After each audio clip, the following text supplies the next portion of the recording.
1872년 겨울, 대서양 한가운데서 한 척의 상선이 발견됩니다. 배의 이름은 메리 셀레스트호. 선원도 선장도 아무도 타고 있지 않았습니다.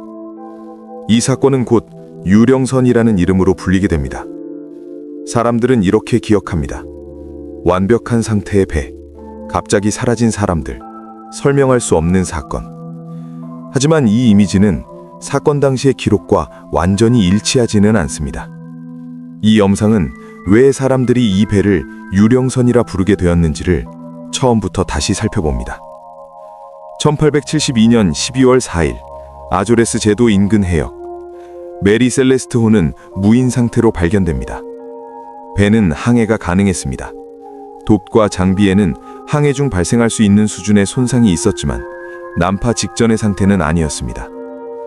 구명정 한 척은 사라진 상태였습니다. 하지만 화물로 실린 공업용 알코올은 대부분 그대로 남아 있었습니다. 폭력의 흔적, 외부 침입의 증거, 선내 난투를 시사하는 정황은 공식 기록에서 확인되지 않았습니다.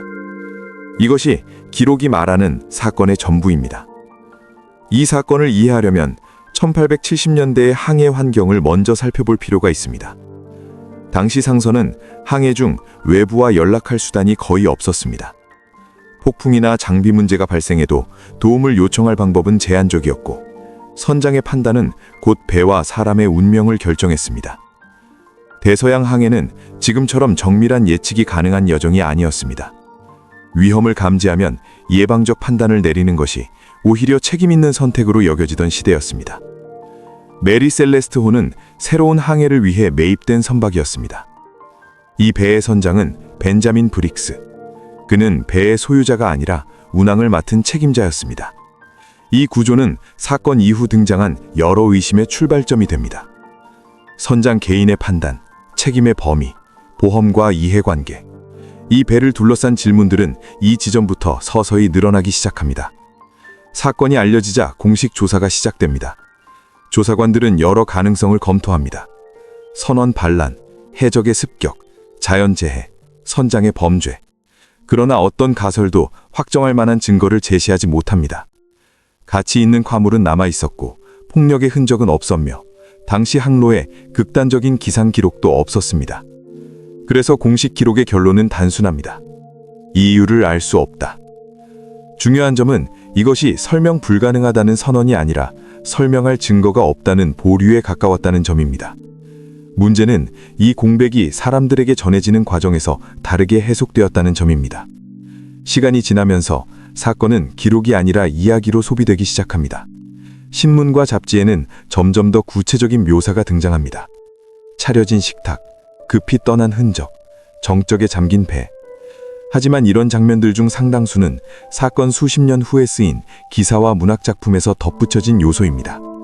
공식 조사 기록에는 이런 묘사가 존재하지 않습니다.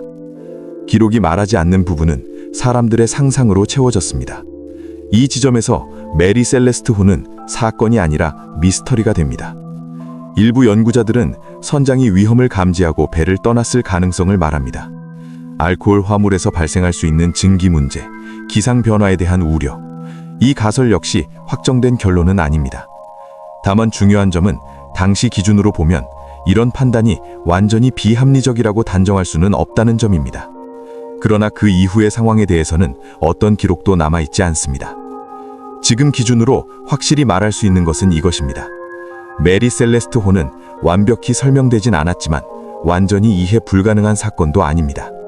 선원들이 사라진 이유는 알 수 없지만 그 이유가 초자연적이었다고 말할 근거도 없습니다. 이 사건의 핵심은 무슨 일이 있었는가 보다 무엇이 기록되지 않았는가에 있습니다.